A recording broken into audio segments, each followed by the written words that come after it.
దినవృత్తాంతములు మొదటి గ్రంథము 20వ అధ్యాయము. మరుసటి ఏట రాజులు యుద్ధమునకు బయలుదేరు కాలమున యోవాబు సైన్యములో శూరులైన వారిని సమకూర్చి అమ్మోనీయుల దేశమును పాడు చేసి వచ్చి రబ్బాకు ముట్టడి వేసెను.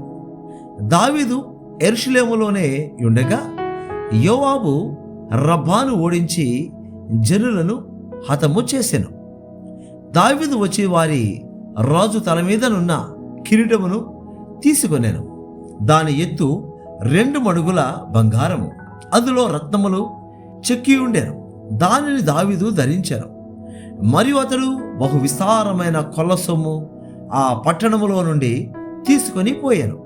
దాని యందున్న జనులను అతడు వెలుపలికి కొనిపోయి వారిలో కొందరిని రంపములతో కోయించెను, కొందరిని ఇనుప దంతెలతో చీరించెను, కొందరిని గొడ్డళ్లతో నరికించెను. ఈ ప్రకారము అతడు అమ్మోనీయుల పట్టణములన్నిటికీ చేసెను. అంతటా దావీదును జనులందరూ యెరూషలేమునకు తిరిగి వచ్చారు.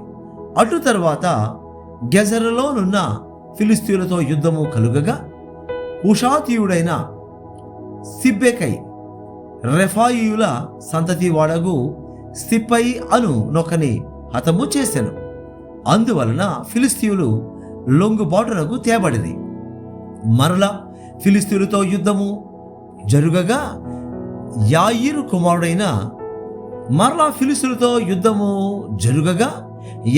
కుమారుడైన ఎల్హానాను గిత్యుడైన గొల్యాతు సహోదరుడగు లహ్మీని చంపెను.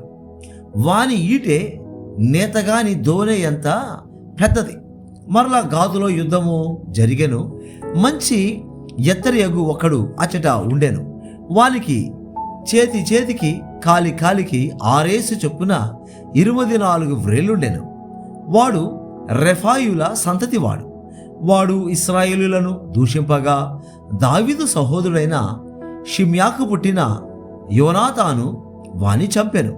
గాతులోనున్న రెఫాయియుల సంతతి వారకు వీరు దావీదు చేతను అతని సేవకుల చేతను హతులైరి. దినవృత్తాంతములు మొదటి గ్రంథము 21వ అధ్యాయము.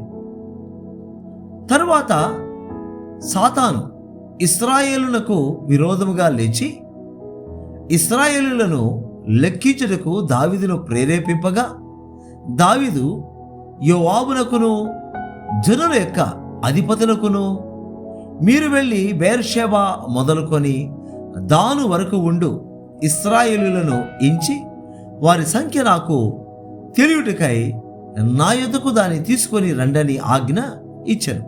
అందుకు యోవాబు, రాజా, నా ఏలినవాడా, యెహోవా తన జనులను ఇప్పుడున్న వారి కంటే 100 ఎక్కువ మందిని చేయునుగాక. వారందరూ నా ఏలినవాని దాసులు కారా? నా ఏలినవానికి ఈ విచారణ ఏలా? ఇది జరగవలసిన హేతువేమి? జరిగిన ఎడల ఇశ్రాయేలీయులకు శిక్ష కలుగును అని మనవి చేసెను.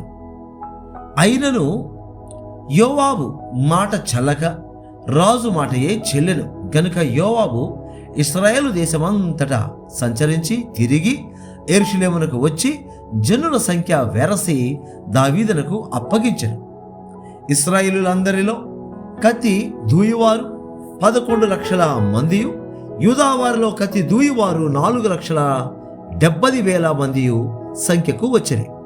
రాజు మాట యోవాబునకు అసహ్యముగా ఉండెను గనుక అతడు లేవి, బెన్యామీను గోత్ర సంబంధులను ఆ సంఖ్యలో చేర్చలేదు. ఈ కార్యము దేవుని దృష్టికి ప్రతికూల మగుడ చేత ఆయన ఇశ్రాయేలీయులను బాధపెట్టెను. దావీదు, నేను ఈ కార్యము చేసి అధిక పాపము తెచ్చుకుంటేని, నేను మిక్కిలి అవివేకముగా ప్రవర్తించితిని. ఇప్పుడు నీ దాసుని దోషము పరిహరించమని దేవునితో మొరపెట్టగా యెహోవా దావీదునకు దర్శకుడగు గాదుతో ఇలాగూ సెలవిచ్చెను, నీవు వెళ్ళి దావీదుతో ఇట్లను, యెహోవా సెలవిచ్చినదేమనగా, 3 విషయములు నేను నీ ఎదుట నుంచుచున్నాను. వాటిలో ఒకదానిని నీవు కోరుకొనిన ఎడల దాని నీకు చేయుదును. కావున గాదు దావీదు నొద్దకు వచ్చి ఇట్లా నేను 3 ఏండ్ల పాటు కరవు కలుగుట, 3 నెలల పాటు నీ శత్రువులు కత్తి దూసి నిన్ను తరుమగా నీవు వారి ఎదుట నిలవలేక నశించిపోవుట, 3 దినముల పాటు దేశమందు యెహోవా కత్తి అనగా తెగులు నిలుచుట చేత యెహోవా దూత ఇశ్రాయేలుల దేశమంతటా నాశనము కలుగుచేయుట అని వీటిలో ఒకదానిని నీవు కోరుకొనుమని యెహోవా సెలవిచ్చుచున్నాడు. కావున నన్ను పంపిన వానికి నేను ఏమి ప్రత్యుత్తరమియ్యవలెనో దాని యోచించుము. అందుకు దావీదు, నేను మిక్కిలి ఇరుకులో చిక్కి ఉన్నాను. యెహోవా మహాకృపగలవాడు, నేను మనుష్యుల చేతిలో పడక ఆయన చేతిలోనే పడుదునుగాక అని గాదుతో అనెను. కావున యెహోవా ఇశ్రాయేలుల మీదకి తెగులు పంపగా ఇశ్రాయేలీయులలో 70,000 మంది చచ్చిరి. యెరూషలేమును నాశనము చేయుటకై దేవుడు ఒక దూతను పంపెను. అతడు నాశనము చేయబోచుండగా యెహోవా చూచి ఆ చేటు విషయమై సంతాపమంది నాశనము చేయు దూతతో చాలును, ఇప్పుడు నీ చెయ్యి ఆపుమని సెలవేయగా ఆ దూత యెబూసీయుడైన ఒర్నాను కళ్ళము నొద్ద నిలిచెను. దావీదు కన్నులెత్తి చూడగా భూమి ఆకాశముల మధ్యను నిలుచుచు వరదీసిన కత్తి చేత పట్టుకొని దానిని యెరూషలేము మీద చాపిన యెహోవా దూత కనబడెను. అప్పుడు దావీదును పెద్దలను గోనె పట్టలు కప్పుకొనిన వారై సాష్టాంగపడగా, దావీదు జనులను ఎంచుమని ఆజ్ఞ ఇచ్చిన వాడను నేనే కదా, పాపము చేసి చెడుతనము జరిగించిన వాడను నేనే కదా, గొర్రెలంటి వారగు వీరేమి చేసిరి. నా దేవుడైన యెహోవా బాధ పెట్టు, నీ చెయ్యి నీ జనుల మీద నుండకుండా నా మీదను నా తండ్రి ఇంటి వారి మీదను ఉండనిమ్మని దేవునితో మనవి చేశాను. యెబూసీయుడైన ఒర్నాను కళ్ళమునందు యెహోవాకు ఒక బలిపీఠమును కట్టించుటకై దావీదు అతడికి వెళ్ళవలెనని దావీదునకు ఆజ్ఞ నిమ్మని యెహోవా దూత గాదునకు సెలవీయగా, యెహోవా నామమున గాదు పలికిన మాట ప్రకారము దావీదు వెళ్ళెను. ఒర్నాను అప్పుడు గోధుమలను నూర్చుచుండెను. అతడు వెనుకకు తిరిగి దూతను చూచినప్పుడు అతడును అతనితో కూడానున్న అతని 4 కుమారులను దాగుకొనిరి. దావీదు ఒర్నాను నొద్దకు వచ్చినప్పుడు ఒర్నాను దావీదును చూచి కళ్ళములో నుండి వెలుపలికి వచ్చి తల నేల మట్టునకు వంచి దావీదుకు నమస్కారము చేసెను. ఈ తెగులు జనులను విడిచిపోవునట్లుగా ఈ కళ్ళపు ప్రదేశమందు నేను యెహోవాకు ఒక బలిపీఠమును కట్టించుటకై దాన్ని నాకు తగిన క్రయమునకు ఇమ్మని దావీదు ఒర్నానుతో అనగా, ఒర్నాను రాజైన నా ఏలినవాడు దాన్ని తీసుకొని తన దృష్టికి అనుకూలమైనట్టు చేయునుగాక. ఇదిగో దహన బలులకు ఎద్దులు కట్టెలకై నురిపిడి సామగ్రి, నైవేద్యమునకు గోధుమ పిండి, ఇది అంతయు నేనిచ్చేదనని దావీదుతో అనెను. రాజైన దావీదు, అట్లు కాదు, నేను నీ సొత్తును ఊరక తీసుకొని యెహోవాకు దహనబలులను అర్పించను, న్యాయమైన క్రయధనమిచ్చి దాన్ని తీసుకొందునని ఒర్నానుతో చెప్పి ఆ భూమికి 600 తులముల బంగారమును అతనికి ఇచ్చెను.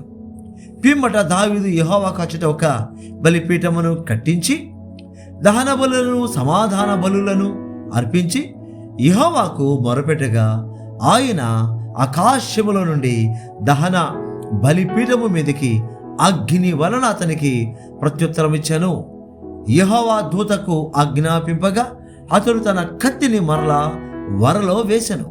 యెబూసీయుడైన ఒర్నాను కళ్ళమందు యెహోవా తనకు ప్రత్యుత్తరం ఇచ్చానని దావీదు తెలుసుకొని అచ్చటనే బలి అర్పించెను. మోషే అరణ్యమందు చేయించిన యెహోవా నివాసపు గుడారమును దహన బలి పీఠమును ఆ కాలమందు గిబియోనులోని ఉన్నత స్థలమందు ఉండెను. దావీదు యెహోవా దూత పట్టుకొనిన కత్తికి భయపడిన వాడే దేవుని యొద్ద విచారించుటకు ఆ స్థలములకు వెళ్ళలేకుండెను. దినవృత్తాంతములు మొదటి గ్రంథము 22వ అధ్యాయము. మరియు దేవుడైన యెహోవా నివాస స్థలము ఇదే అని ఇశ్రాయేలులు అర్పించు దహన బలులకు పీఠము ఇదే అని దావీదు సెలవిచ్చెను. తర్వాత దావీదు ఇశ్రాయేలీయుల దేశమందుండు అన్య జాతి వారిని సమకూర్చుడని ఆజ్ఞ ఇచ్చి దేవుని మందిరమును కట్టించుటకై రాళ్ళు చెక్కువారిని నియమించారు. వాకిళ్ల తలుపులకు కావలసిన మేకులకేమి చీలలకేమి విస్తారమైన ఇనుమును తూచ సఖ్యము కానంత విస్తారమైన ఇత్తడిని ఎంచనలవి కానన్ని దేవదారు మ్రాణులను దావీదు సంపాదించెను. సీదోనీయులను తూరీయులను దావీదులకు విస్తారమైన దేవదారు మ్రాణులను తీసుకొని వచ్చుచుండిరి. నా కుమారుడైన సొలొమోను పిన్న వయసు గల లేతవాడు. యెహోవాకు కట్టబో మందిరము దాని కీర్తిని బట్టియు అందమును బట్టియు సకల దేశములలో ప్రసిద్ధి చెందినట్లుగా అది చాలా ఘనమైనదై ఉండవలెను. కాగా దానికి కావలసిన సాధన రాశిని సిద్ధపరచదినని చెప్పి దావీదు తన మరణమునకు ముందు విస్తారముగా వస్తువులను సమకూర్చి ఉంచెను. తర్వాత అతడు తన కుమారుడైన సొలొమోనును పిలిపించి ఇశ్రాయేలీయుల దేవుడైన యెహోవాకు ఒక మందిరమును కట్టవలసినదని అతనికి ఆజ్ఞ ఇచ్చెను. మరియు దావీదు సొలొమోనుతో ఇట్లనెను, నా కుమారుడా, నేను నా దేవుడైన యెహోవా నామ ఘనత కొరకు ఒక మందిరమును కట్టించవలనని నా హృదయమందు నిశ్చయము చేసుకుని ఉండగా యెహోవాకు నాకు ప్రత్యక్షమై ఇలాగూ సెలవిచ్చెను, నీవు విస్తారముగా రక్తము ఒలికించి గొప్ప యుద్ధములు జరిగించినవాడు. నీవు నా నామమునకు మందిరమును కట్టించకూడదు. నా సన్నిధిని నీవు విస్తారముగా రక్తము నేల మీదకి ఓడ్చితివి. నీకు పుట్టబో ఒక కుమారుడు సమాధానకర్తగా నుండును. చుట్టూ ఉండు అతని శత్రువులనందరినీ నేను తోలివేసి అతనికి సమాధానము కలుగజేతును. అందువలన అతనికి సొలొమోను అను పేరు పెట్టబడును. అతని దినములలో ఇశ్రాయేలీయులకు సమాధానమును విశ్రాంతియు దయచేదును. అతడు నా నామమునకు ఒక మందిరమును కట్టించెను. అతడు నాకు కుమారుడై ఉండెను. నేను అతనికి తండ్రినై ఉందును. ఇశ్రాయేలీయుల మీద అతని రాజ్య సింహాసనమును నిత్యము స్థిరపరచదును. నా కుమారుడా, యెహోవా నీకు తోడుగా ఉండునుగాక. నీవు వర్ధిల్లి నీ దేవుడైన యెహోవా నిన్ను గూర్చి సెలవిచ్చిన ప్రకారముగా ఆయనకు మందిరమును కట్టించుదువుగాక. నీ దేవుడైన యెహోవా ధర్మశాస్త్రమును నీవు అనుసరించినట్లుగా యెహోవా నీకు వివేకమును తెలివిని అనుగ్రహించి ఇశ్రాయేలుల మీద నీకు అధికారము దయచేయునుగాక. యెహోవా ఇశ్రాయేలులను గూర్చి మోషేకిచ్చిన కట్టడల ప్రకారముగాను ఆయన తీర్చిన తీర్పుల ప్రకారముగాను జరుపుకొనుటకు నీవు జాగ్రత్త పడిన ఎడల నీవు వృద్ధి పొందుదువు. ధైర్యము తెచ్చుకొని బలముగా ఉండము. భయపడకము, దిగులు పడకము. ఇదిగో నేను నా కష్ట స్థితిలోనే ప్రయాసపడి యెహోవా మందిరము కొరకు 2 లక్షల మణుగుల బంగారమును 10 కోట్ల మణుగుల వెండిని తూచ సఖ్యము కానంత విస్తారమైన ఇత్తడిని ఇనుమును సమకూర్చియున్నాను. మ్రాణులను రాళ్లను కూర్చి ఉంచితిని. నీవు ఇంకను సంపాదించుదువుగాక. మరియు పనిచేయ తగిన విస్తారమైన శిల్పకారులను, కాసే పనివారును, వడ్రవారును, ఏ విధమైన పనినైనను నెరవేర్చగల మంచి పనివారును నీ యొద్ద ఉన్నారు. లెక్కింపలేనంత బంగారమును, వెండియు, ఇత్తడియు, ఇనుమును నీకు ఉన్నవి. కాబట్టి నీవు పని పూనుకొనుము. యెహోవా నీకు తోడుగా ఉండునుగాక. మరియు తన కుమారుడైన సొలొమోనునకు సహాయము చేయవలనని దావీదు ఇశ్రాయేలీయుల అధిపతులకందరికీ ఆజ్ఞాపించెను. ఎట్లనగా, మీ దేవుడైన యెహోవా మీతో కూడా ఉన్నాడు గదా. చుట్టూనున్న వారి వలన తొందర లేకుండా ఆయన మీకు నెమ్మది ఇచ్చి ఉన్నాడు గదా. దేశ నివాసులను ఆయన నాకు వశపరిచి ఉన్నాడు. యెహోవా భయము వలనను ఆయన జనుల భయము వలనను దేశము లోపరచబడి ఉన్నది. కావున హృదయపూర్వకముగా మీ దేవుడైన యెహోవాను వెదకుటకు మీ మనసును దృఢపరచుకొని ఆయన నిబంధన మందసమును, దేవునికి ప్రతిష్ఠితమైన ఉపకరణములను ఆయన నామము కొరకు కట్టబడు ఆ మందిరములోనికి చేర్చుటకై మీరు పూనుకొని దేవుడైన యెహోవా పరిశుద్ధ స్థలమును కట్టుడి. దినవృత్తాంతములు మొదటి గ్రంథము 23వ అధ్యాయము. దావీదు ఏండ్లు నిండిన వృద్ధుడాయన గనుక అతడు తన కుమారుడైన సొలొమోనును ఇశ్రాయేలుల మీద రాజుగా నియమించెను. మరియు అతడు ఇశ్రాయేలీయుల అధిపతులందరినీ, యాజకులను, లేవీయులను సమకూర్చెను. అప్పుడు లేవీయులు 30 సంవత్సరములు మొదలుకొని అంతకు పై వయస్సు గలవారు కవిలలో చేర్చబడిరి. మరియు వారి సంఖ్య 38,000 పురుషులు.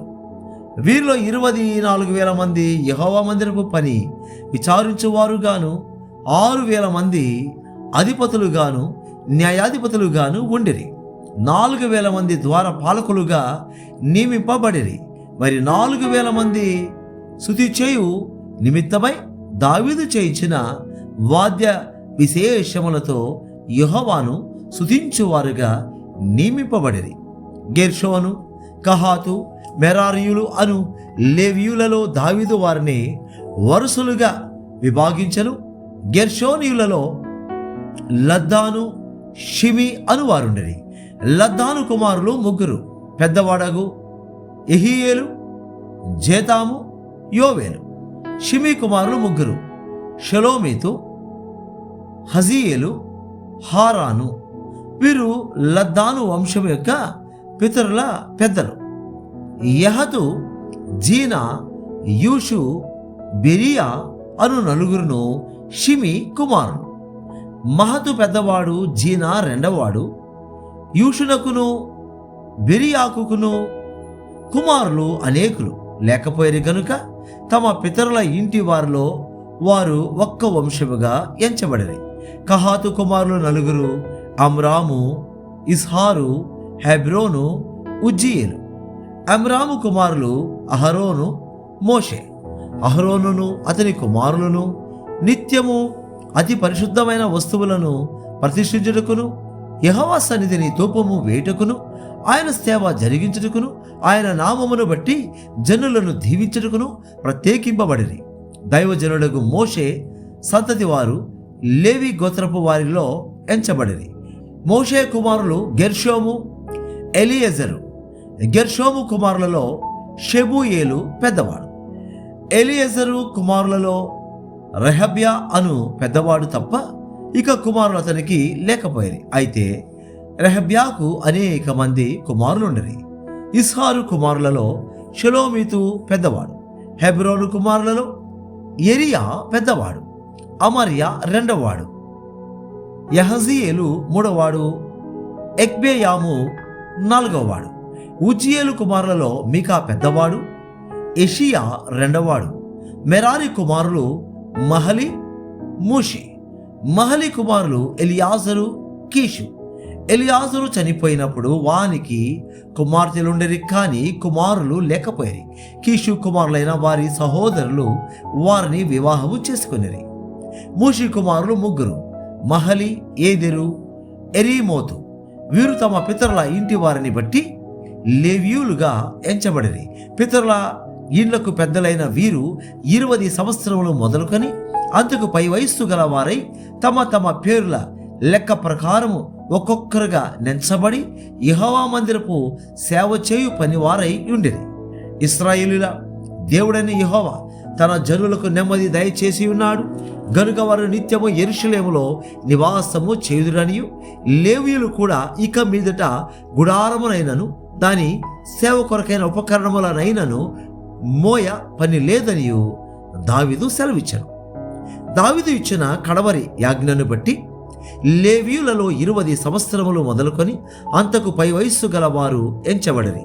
వీరు అహరోను సంతతి వారి చేతి క్రింద పని చూచుటకును వారి వశముననున్న యెహోవా మందిర సేవ కొరకై శాలలలోను గదులలోను ఉంచబడిన సకలమైన ప్రతిష్ఠిత వస్తువులను శుద్ధి చేయుటకును, దేవుని మందిర సేవ కొరకైన పనిని విచారించుటకును, సన్నిధి రొట్టెను, నైవేద్యములకు తగిన సన్నపు పిండిని, పులుసు లేని భోజ్యములను, పెనములో కాల్చు దానిని, పేల్చు దానిని, నానా విధమైన పరిమాణములు గల వాటిని, కొలతలు గల వాటిని విచారించుటకును, అనుదినము ఉదయ సాయంకాలముల యందు యెహోవాను గూర్చిన స్తుతి పాటలు పాడుటకును, విశ్రాంతి దినములలోను, అమావాస్యలలోను, పండుగలలోను యెహోవాకు దహన బలులను అర్పింపవలసిన సమయములన్నిటిలోనూ లెక్కకు సరైన వారు వంతు ప్రకారము నిత్యము యెహోవా సన్నిధిని సేవ జరిగించుటకు నియమింపబడిరి. సమాజపు గుడారమును కాపాడుటయు, పరిశుద్ధ స్థలమును కాపాడుటయు, యెహోవా మందిరపు సేవతో సంబంధించిన పనులలో వారి సహోదరులకు అహరోను సంతతి వారికి సహాయము చేయుటయు వారికి నియమింపబడిన పని అయి ఉండెను.